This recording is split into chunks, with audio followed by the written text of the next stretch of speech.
Well, it's Monday night. That means it's time for Dylan Talks Tone on the YouTubes, all over the internets. We're going to talk about guitar stuff. We're going to talk about the trip we just got home from, meeting people, hanging out, doing cool stuff. I'm glad you're here with us tonight.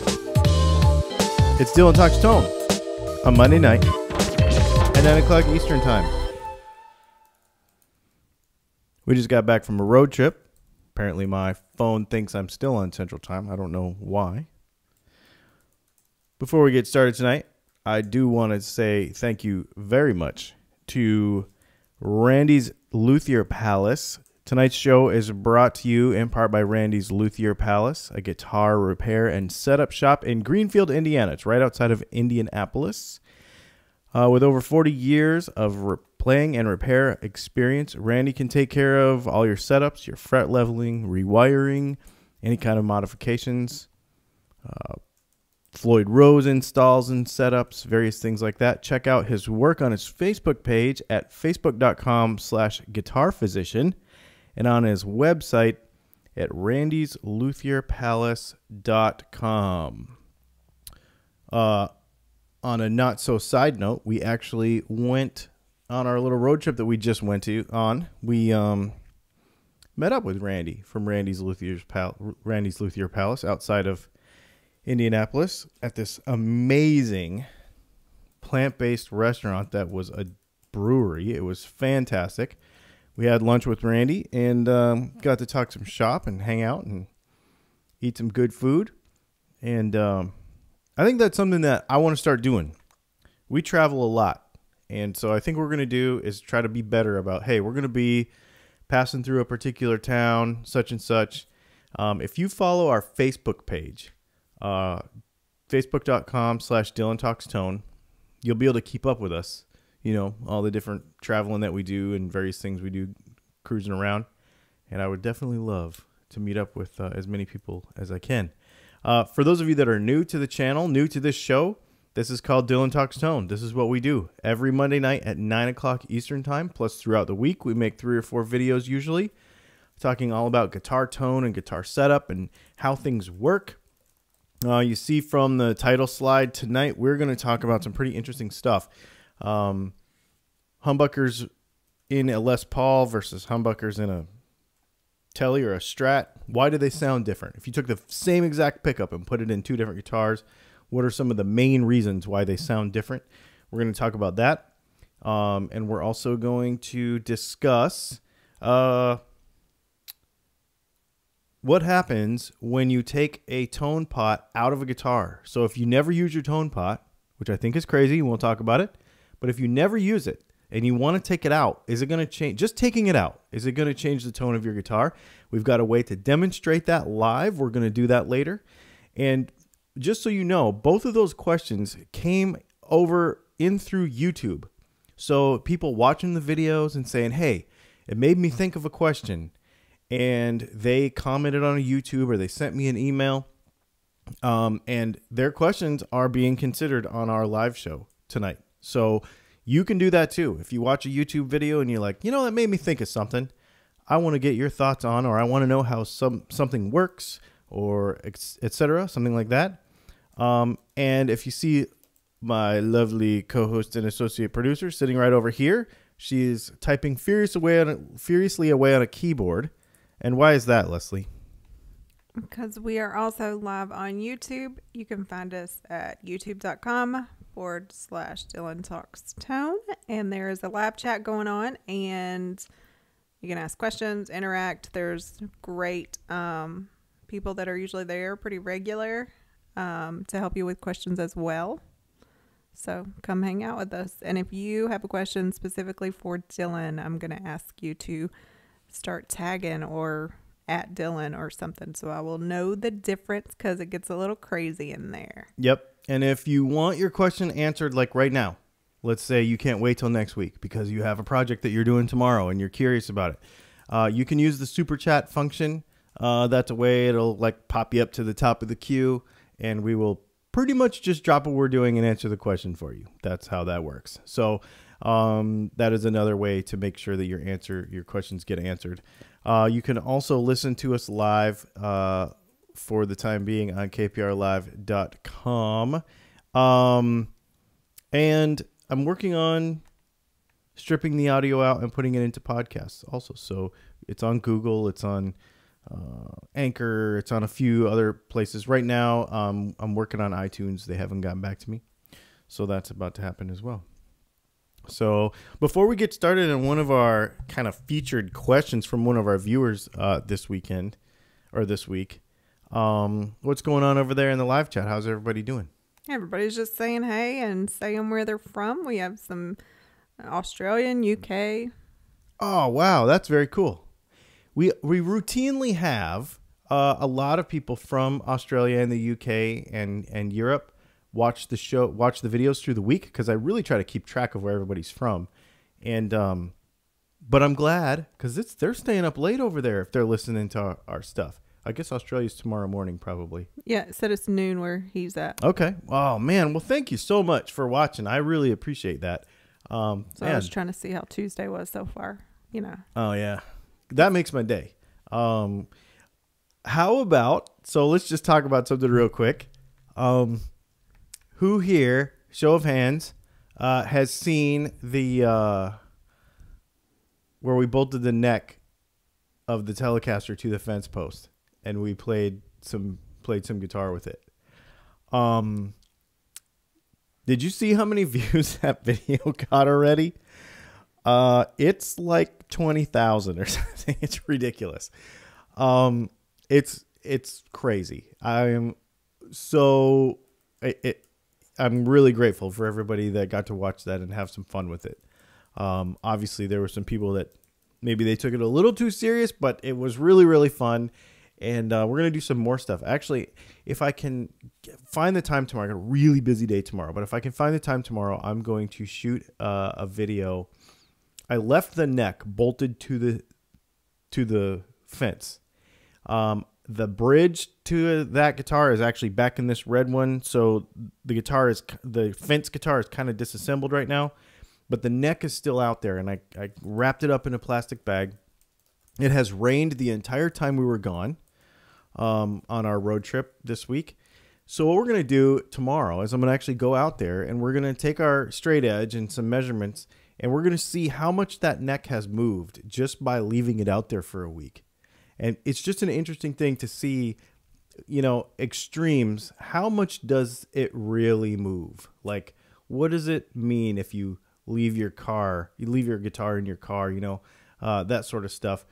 So we're going to check that out. That's going to be an interesting video, because it has rained and the humidity's gone way up, and then it got really cold and it dried out. And so it's going to be an interesting one. So we're going to do that tomorrow, probably. If I have time, I got to make the time for that tomorrow. That's going to be fun. So, let's talk about our first thing tonight. And we're going to go backwards. We're going to do this sort of like 60 minutes. We don't have any porn stars on tonight or anything, but we are going to leave the most exciting thing for last. That's the way they do it on 60 Minutes. So we're going to talk about the tone pot situation. And I've got this set up to where we can actually hear this live. Okay. So a lot of people ask, this is a big, big question. One of our most popular videos until last week on YouTube is, should you use 250K pots or 500K pots in your guitar? And how do you choose which one? On top of that, then the question becomes, well, I don't really use my tone pot. What if I just take it out? Right? What if I just take it out? Will it make the guitar sound different? So let's talk about how this works. And if you have a question related to this, holler at Leslie, and she will make sure that we kind of fit it in to what we got going here. Because this is a really interesting, and I'm still trying to get my phone to work. This is a really interesting conversation, because a lot of people want to take their tone pots out. Remember that anytime, and we've talked about this on our show before, for those of you that are repeat listeners and viewers, anytime you have a component in a passive guitar, it's going to raise the resistance of the entire circuit. So if you put another pot in there, or any resistors or any other kind of circuit, and you don't have a preamp, it's going to raise the entire resistance of that circuit. It's going to change the overall frequency response of the circuit as a whole. Okay. So anytime you add anything, yes, it's going to make a little bit of difference. If you add a pot, you're adding a resistor. Now, with it all the way on 10, it still is a, so let's talk about how a pot works. So when it's on 0, if you have your volume all the way down, that is a short, right? That's why you can't hear your pickup. When it's all the way on 10, you still have some resistance there. You have 500K or 250K or 1 meg, depending on the pot value, of resistance in the circuit. If you take that out, what happens? Well, just like in that video, 250 versus 500, as the circuit goes up further away from 0, so if you have like a 250K pot and you raise it to 500, you start to get some highs back in that circuit, because that's the first thing that goes when you lower it from 500 to 250, right? So when you take a pot out, you kind of do the same thing. It takes some resistance out of the circuit and you get some highs back. Now, am I a big proponent of taking a tone pot out of a guitar? Absolutely not. I think that you should use your tone pot in your guitar. It's there for a reason, and you can do so much with your volume and your tone if your guitar is set up correctly and your amp is set up correctly. There's just so much tonally available. I would never, ever recommend doing that. I would always recommend trying to just understand how it works first before you go and you take it out. But there is an alternative. Let me grab this this red guitar. And Yellow? You know, I was looking at the neck. I don't know what I was thinking. I really don't know. I really don't know. So let's go ahead. We've got this going through the Kemper, and I basically just have a, this is like a Marshall profile. It's relatively clean. There's a little bit of crunch on it, maybe. Okay. So what we did was we put a no-load tone pot in here. Just before the show, I got home, because this question came up yesterday. I came home from our trip, and I threw a 250K no-load tone pot. What that means is at the end of the swipe, when it's all the way on 10, there's a little section of the resistive material that has been removed, and then there's like a little detent on the knob, so it kind of like clicks in. And at that point, the tone pot is more or less removed from the circuit. So we'll be able to just go like this, and then like this, like this, like this, and go back and forth and listen to the difference. And it's very, very subtle. And in fact, if you have, if you're depending on the sound that you're using on your watching the video right now, it's possible you may not, unless you're in person, be able to pick it up. It's very subtle. But let's just try it. So let me just do it and see if you can tell the difference.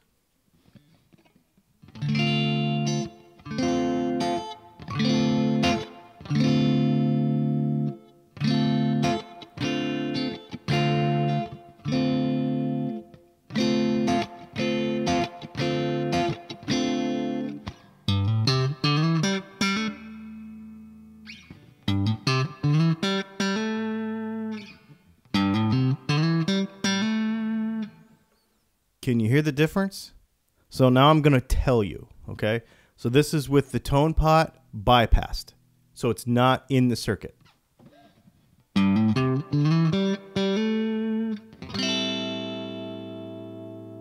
Now this is with it in, but on 10.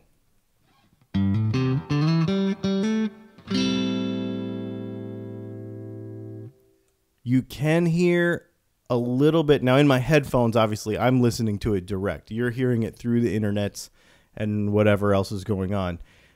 Can you hear it? let me know in the chat over there if you can hear it, or in the comments if you're watching this in replay. What it does is, as it clicks to that 10, I call it 11, because basically that's what it is. You got 0 to 10, and then as you click over to 11, it's got a little bit more highs, a little bit crispness to it.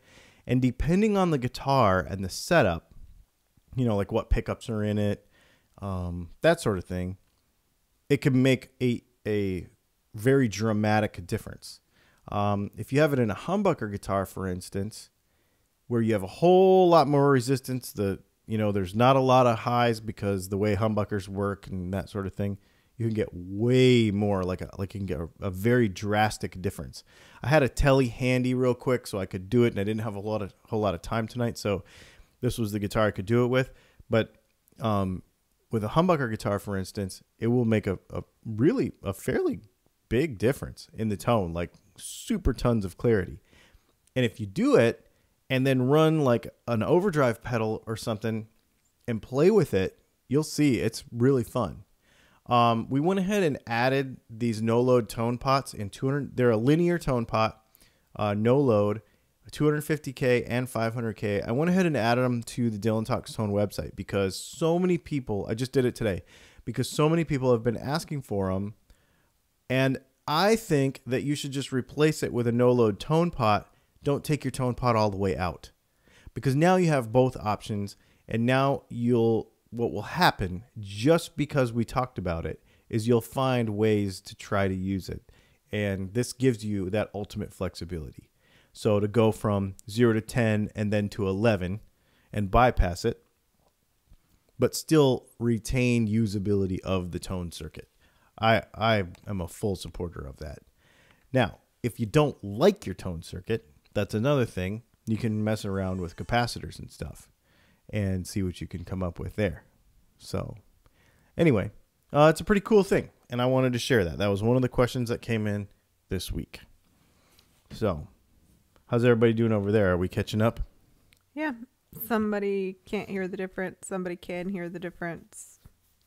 So, okay. Yeah. Okay. And honestly, the limitations of technology, me to you, because if I'm coming halfway across the world to you, and how YouTube stuff works and you're hearing it, it's one of those things you might have to try in person. And like I said, with the Tele, it's kind of apparent. With humbuckers, it's more apparent. It just kind of depends. This is another one of those things. This is like treble bleeds, right? Some guitars, it makes a huge difference. Some guitars, it doesn't really make that much difference, or you don't really like it that much. It's just one of those things you got to try to do. So we have those on our website now. You can try them. I think they're only like $6 or something. And it's fun to experiment with, for sure. And before you move on, somebody said, can you get a 500K no load pot? Yes, we have those. Yes, 250 and 500 are available at Dylan Talks Tone right now. I have this button right here I can push. Bam! It tells everybody where they can get that stuff. It's under the replacement parts section. There's audio taper, 250 and 500s, and there are linear taper, 250 and 500 no loads. So, and they're well marked, and it says right on there. Oh, that's the other thing.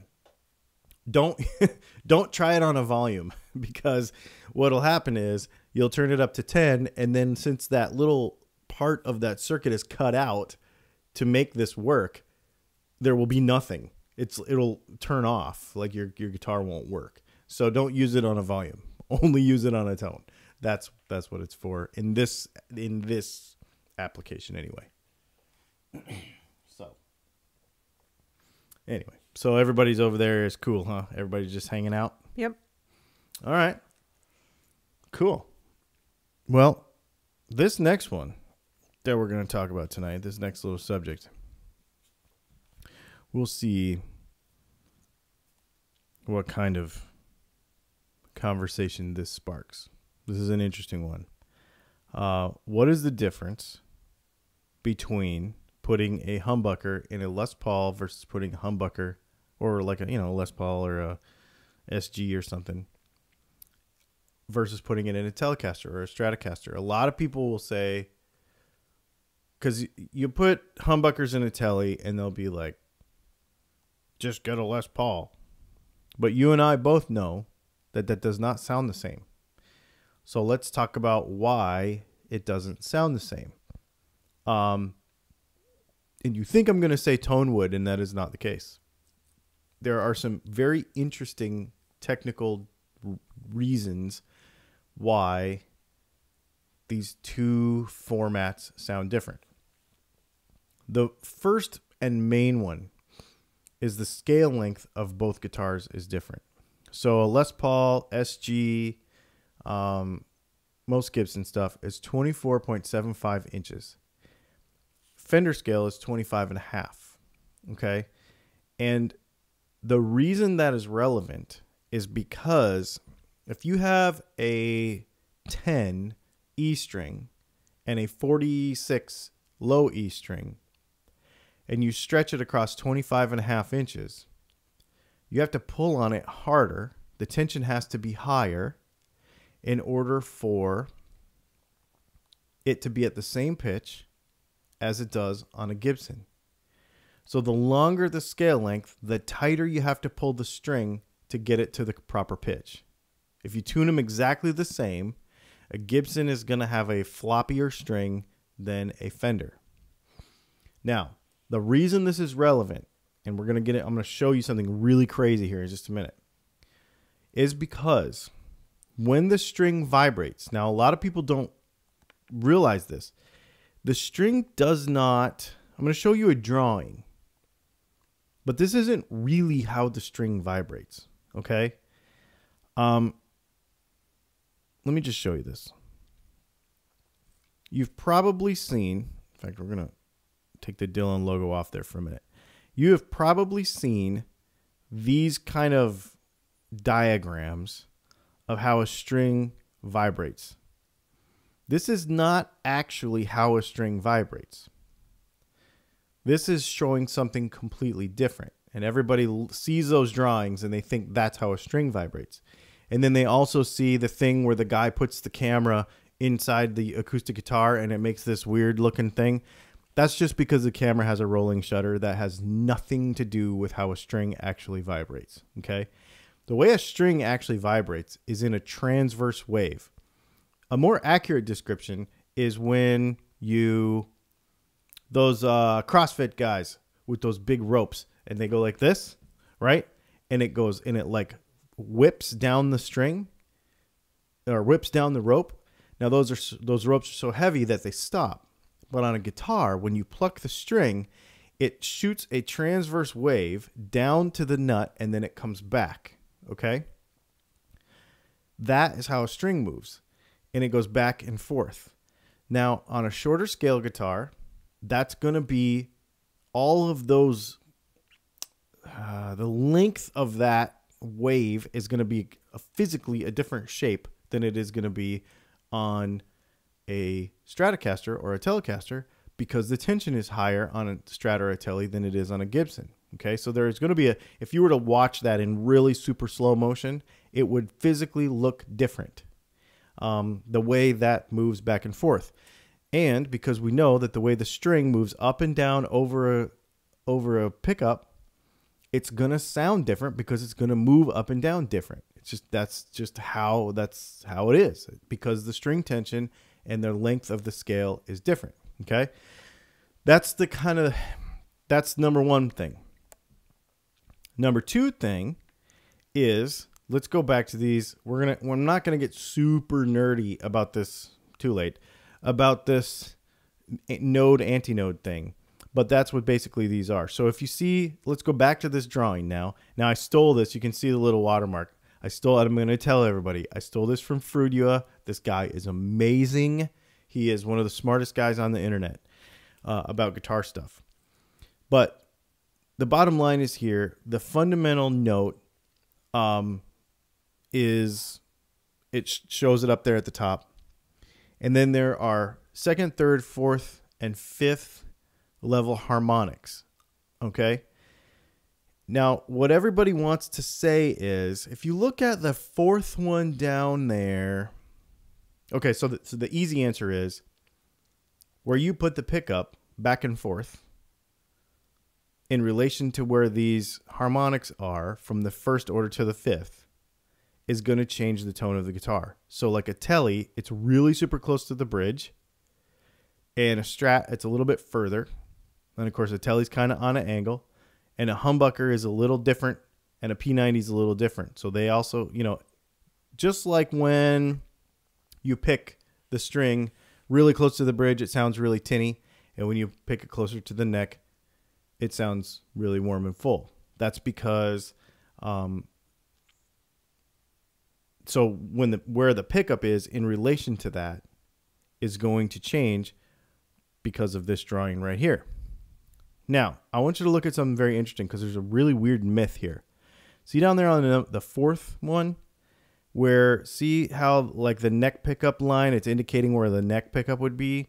And it's right on the harmonic right there. And you would think that because it's there, there would be no sound. So everybody says that if you put a pickup on a certain spot on a guitar, the 24th fret on a perfect spot, that it won't make a sound, or there's places where the sound will be dead.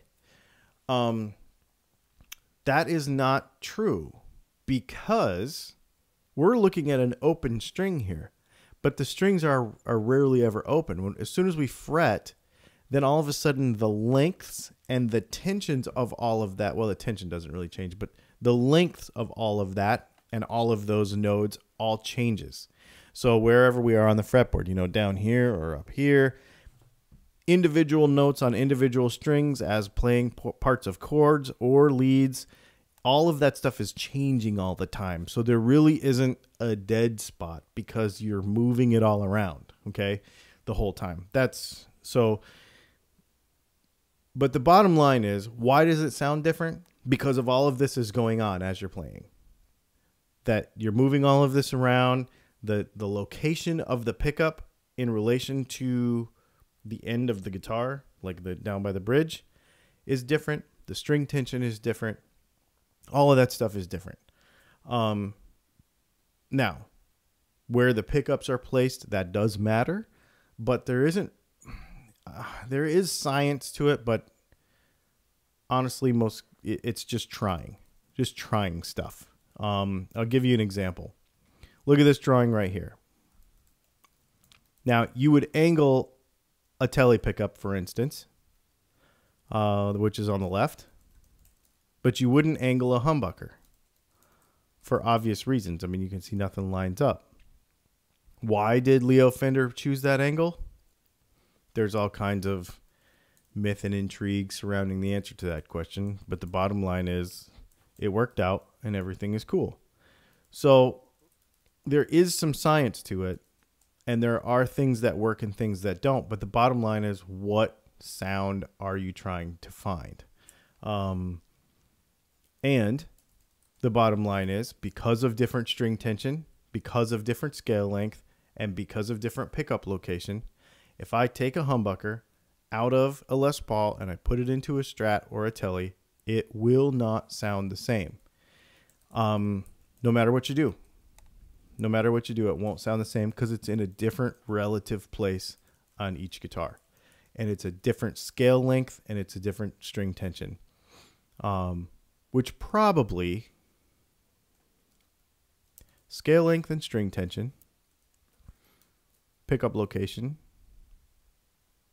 and the material of either end of the tonal area. So the material that the nut is made of and the material that the saddles are made of, those things put together is probably the majority of the tone of the guitar. That's not to say nothing else matters, because other things matter, but 90% of it is those things. And there you go.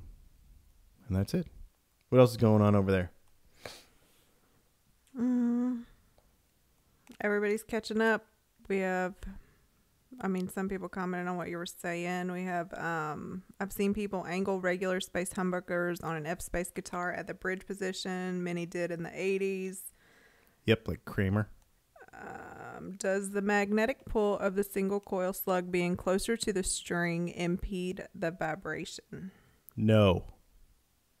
If the pickup is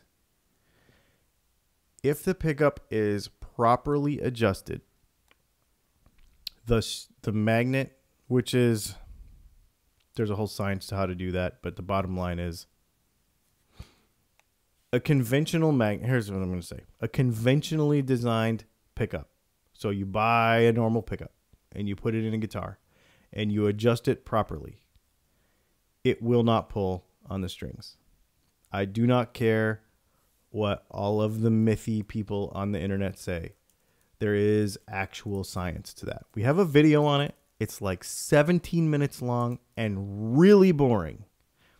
But tomorrow at work, when you're supposed to be working and you want to watch that, it's worth it because it is a very interesting subject, the way magnetism works and the way the math, this is not a myth. This is not me making this up. There is actual math. And basically what it says in a couple sentences is the pull of a magnet goes away exponentially as it moves away from the magnet. That's easy. The dependent things on that are the surface area of the end of the magnet, the mass of the string, like how thick it is, the distance, and the strength of the magnet.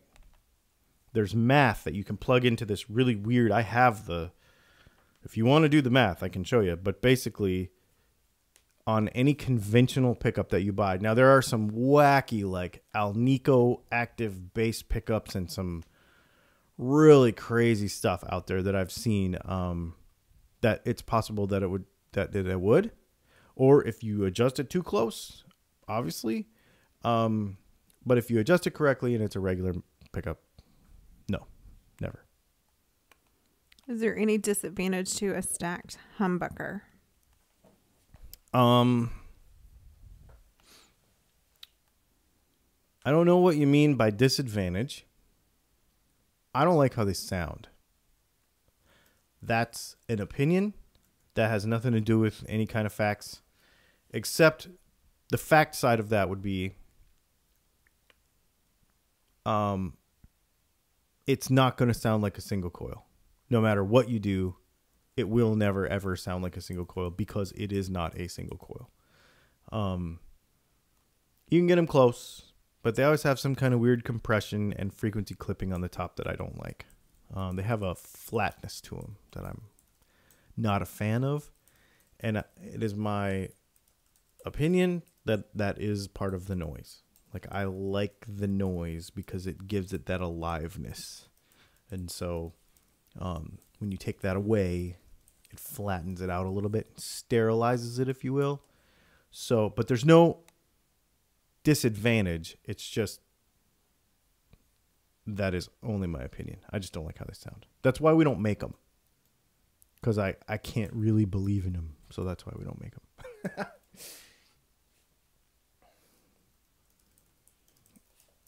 Yep.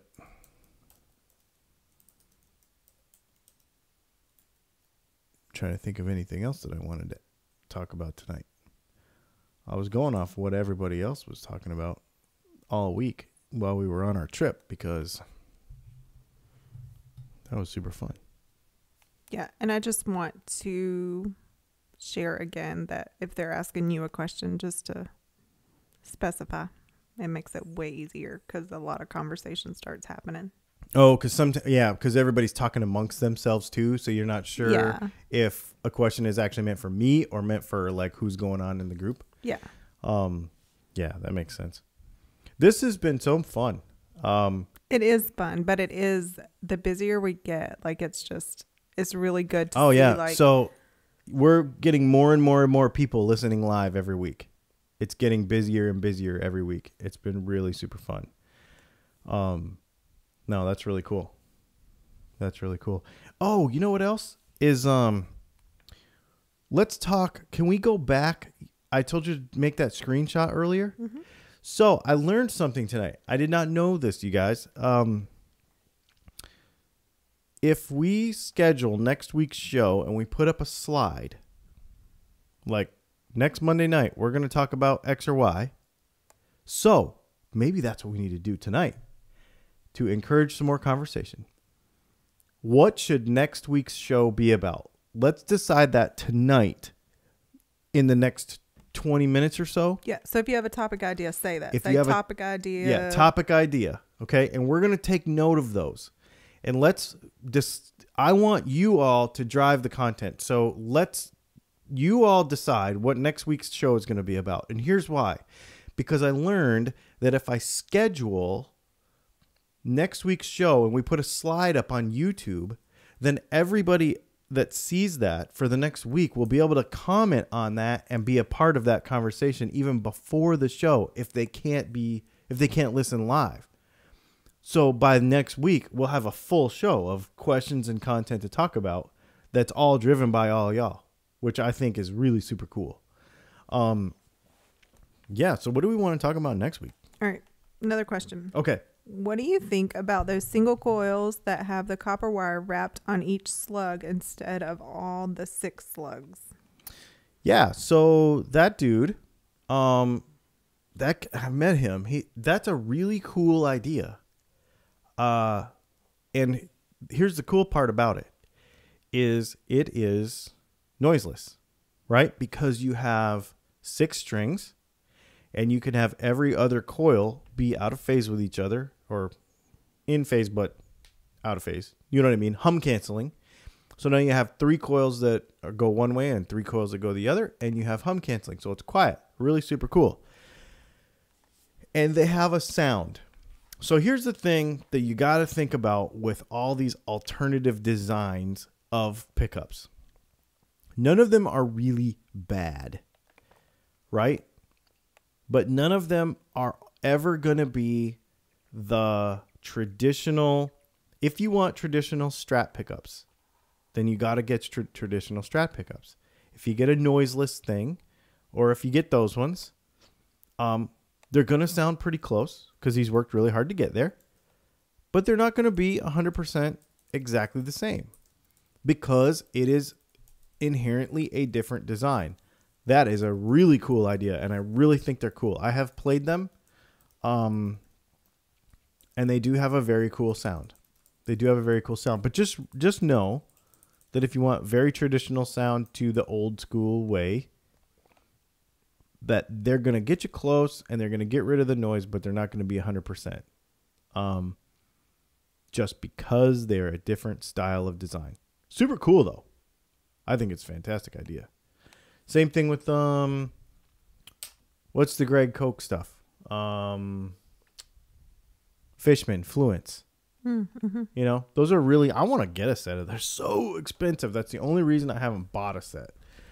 Because they're like $300 or something. But I'd like to buy a set and play them for a while. Because I just think the concept is so neat that it's worth it. It's worth it to try it, you know. But I just haven't gotten around to doing it. Have you ever used a Kinman Treble Bleed? Yes, I have. So a Kinman Treble Bleed is... the difference is the resistor, instead of, like, if you look at ours, did I keep the pictures of those from last week? I did not. If you look at ours, they are in parallel. So basically you have the 2 legs to the 2 legs. That's the way ours are. And there's all kind of different ways to do this. You could run a capacitor by itself. You could run a capacitor and a resistor in parallel, or the way the Kinman ones work is they are in series. They're okay. I mean, it's just a different way. It's just a different way and a different kind of taper feel and stuff. You know, really is all it is. They're neat though. That's the other kind of fundamental way to do it, is in series instead of in parallel. Question. Tips for adjusting SD quarter pounders on a Tele bridge. Does that mean anything? Yes. Okay. So Seymour Duncan quarter pounder is a really, really, really hot pickup. What I would do with that is ask him what. So first of all, I'll ask you, I guess, if you can see and hear us. What's in the neck? Because that pickup is so hot. It's ceramic, and those holes are massive. That's what we used to go in the Airstream guitars a long time ago. Super, super hot. Really hot pickup. Lot of magnet. So they're real super edgy sounding. They almost kind of sound like a P90, but edgier. So it just depends how. That's why I'm kind of waiting to hear back from him what he's got in there, because I'm curious to know, do you want balance? Do you want the thing to be super bitey?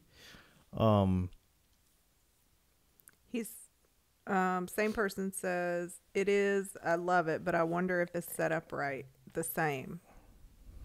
Okay. Without having a bunch of details, what I would do is I would neck pickup QP. Does that mean something? So it's a quarter pounder too. Okay. Okay. So here's what I would do then. I would just do this the old fashioned way. I would fret the last string. The last fret, like all the way here. Let me grab a guitar. Of course, I'm showing you on a non-adjustable guitar, but I would fret this all the way up here. And then I would raise that neck pickup till about, let's say 2 dimes and a nickel. So let's say like 3-4 millimeters, which is about 1/8 of an inch ish. 4/64, 1/8 of an inch. Yeah.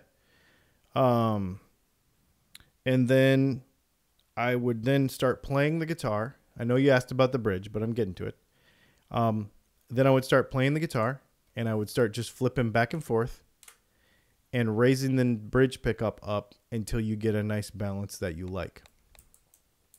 If for some reason you raise the bridge pickup up all the way and it starts to get really razor bladey sharp and still not as loud as the neck one, then lower that neck one back down. That set is just going to have to be a kind of a compensation of both until you get a balance that you like. Because they're super crazy. Those are crazy hot pickups. But it's worth playing with. Because that guitar, you can change, with those pickups, you can really change the sound of the whole guitar. And maybe some other people in the group have more experience with that particular set. I've played them a few times, and I've worked on a couple of guitars with them. I used to use them, actually, in a particular build that we used to do. So I've got a fair amount of experience, but maybe not as much as other people. All right. There was another question. 1 second. I have to find it. Somebody said I should buy you the Fishman. Ha ha ha. Why don't I notice the 60 cycle hum on my Tele like I do on my Strat? It depends what Strat you have. And it depends what Tele you have. More information needed. Yep. Whether one has noiseless pickups in it or not. In the middle position, you probably won't have any noise because they might be reverse wound, reverse polarity. Also, your Strat might be shielded more than your Tele. Your Strat might have some factory shielding on the backside of the pickguard because a lot of them do. Your Tele probably does not. And your Tele bridge may not be grounded. If it's a Mexican Tele or a Asian Tele, like a Squire or a Affinity or one of those, it's possible that the bridge pickup's not grounded, it is also possible that the neck pickup is not grounded. Just because of the way they make those less expensive pickups. So the affinity and all that stuff and the Mexican Teles, most of them all have the same pickups in them. Some of the special ones don't, but they're the less they're less. There's just less grounding stuff and shielding and whatever, especially the Tele. Right. Yeah. And I don't know, again, so we talk and then you get out of context of when they ask the question in the conversation. Somebody said, I get the point, but what about P rails? Are they any good for an all-around axe? P rails are cool. So P rails are those ones where they have the P90 and then it has the little blade next to it. That's a cool guitar. Those are cool pickups. I used to have a guitar with that, and what I did was I put a 3-way switch in, and I made it to where you could go both one or the other. So you got kind of a single coil or a P90 or a humbucker tone all out of the same. So you want to talk about versatile. That was really versatile with a 3-way switch. And I basically wired it to both pickups. So basically you could say at a normal 3-way switch, let's see, how did I do that? At a normal 3-way switch, it was like, neck, middle, bridge. And then I had another 3-way switch that was P90 coils, little baby coils, and both of them together. And it was like an on switch. Man, that thing was really fun. It was a good guitar. It was really versatile. It could do a lot of different stuff. I really like that. No, those are cool. Those are really cool. Really cool pickups. Is a 59 neck pickup different than a 59 bridge? A little bit. It depends how 59 we're talking. The real 59 ones, there's less difference. They are, because they didn't have wine counters and stuff. So they literally just like, oh, yep, that looks like it's full. And they put a cover on it, and that was that. Most of the ones that you buy as reissues now, your neck is going to be somewhere in the 7.6K range, and then your bridge is going to be somewhere in like 8.2, somewhere in that range. Sometimes you'll have an Alnico 3 magnet in the neck and an Alnico 5 magnet in the bridge, which is a cool combo. So our DAFs that we build, which are kind of our version of a PAF clone, is 7.6 in the neck and right around 8 in the bridge. And I use the same magnet in both pickups because it sounds more balanced to my ears when we do it that way. I'll do it any way anybody wants, but that's how we do it when we just send them out. The person you were talking to earlier said they had a Mexican Tele, but the Strat had noise and they're American standard. But I think you covered all of that. And then we have people probably answering their own questions. So cool. What do you think the problem is when my guitar is intonated? Actually, they say intimated, but I'm sure they mean intonated. At the Spell check does that to that word. Listen. What do you think the problem is when my guitar is intimated at the 12th beat, but when I play certain chords, it's out of tune? It's in tune when playing up the neck, but cowboy chord zone equals bad. Your nut's too high. You have too much nut. That's all there is to it. Please don't digress, guys. Apparently, I shouldn't have went somewhere last week, and the whole show went downhill after that, so don't do that this time. Okay, so what's happening there is if it's from what I'm understanding, I'm going to give a visualization here. So for everybody that is watching, so when you play up here, it probably sounds pretty good, right? And if you check your 12th fret, everything is fine. But then you go to play a C chord, and it sounds out of tune. That's because the nut height is probably too high. So what's happening is you're pulling, anytime you pull down on the string, okay, anywhere, you're pulling the note away from pitch. So if this is A and you fret this, then this is a D, or E, but it's an E, but it's a little tiny bit sharp because you have to pull down on the string, right? That's just the imperfection of how the guitar is made because you have to pull it down, so it's a little bit sharp.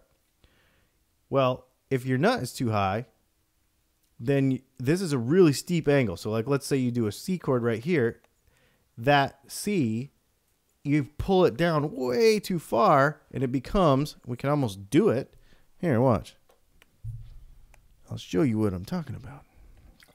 You can almost do it.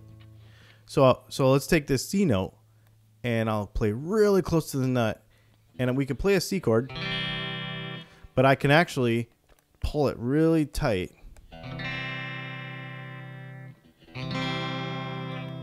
See? That's because I'm pulling the note too far down. If you're playing correctly and it's still doing that, it's because your nut is too high. If you're playing too high up, if you're playing up here and you're getting a lot of out of tune stuff, but your cowboy chords are good, that means your string height is too high and you're pulling way too far down. Like, you know, your string has to come way down to the fretboard. And it's always a balance, right? It's always a balance all the way across. But that's why. It's probably your nut height is too high. Take a feeler gauge and put it underneath, just the way the guitar is just like sitting right here like this. Put a feeler gauge underneath the nut. And I like to start at 20 thousandths of an inch. And if my fretboard is nice and I can get away with 15 thousandths on a Tele, I like that. Chances are, if you're pulling stuff out of tune, it's possible that you're up more like 35 or 40 thousandths. That would be my guess. Yep. What do we got for next week? Has anybody got any ideas for next week?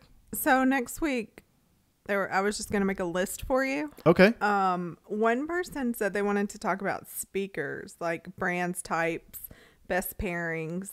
Another person said the best and easiest mods to your guitar's electronics that do not require replacing pickups or spending a ton. Ooh, that's fun. Yep. Okay. That's the two topics that have come in so far. Okay.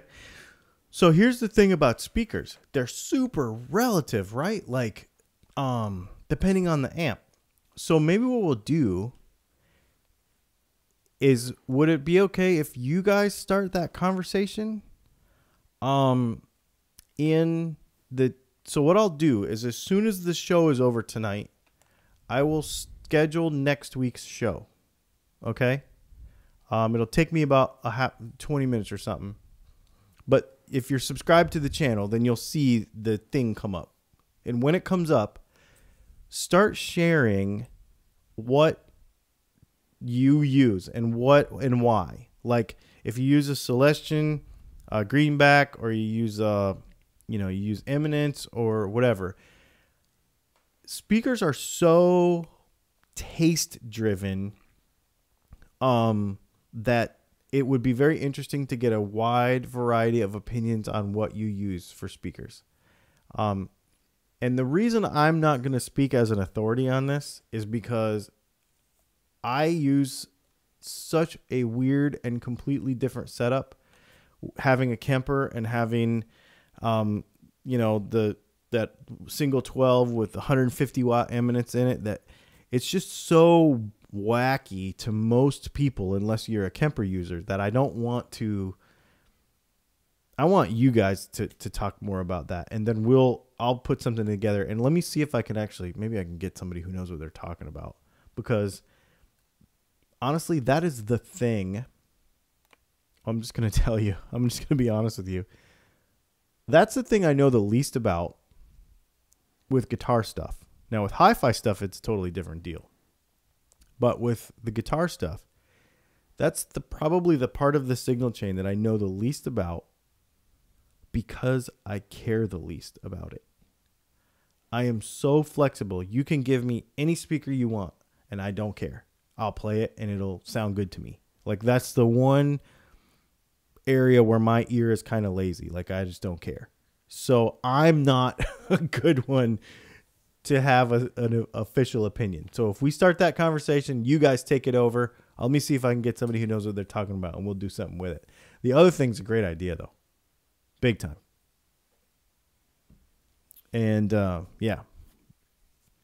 Low-cost mods. Let's say, let's pick a cost. What? $40? Right? I mean, yeah, let's say under $50. Anything we do under $50 to our guitar. That might be good. Can we do tuners for under $50? I think those are 59-ish. But yeah, let's just out of the blue, let's just say $50. And we'll try to cover like Les Paul style guitars. We'll try to cover strats. We'll try to cover Teles.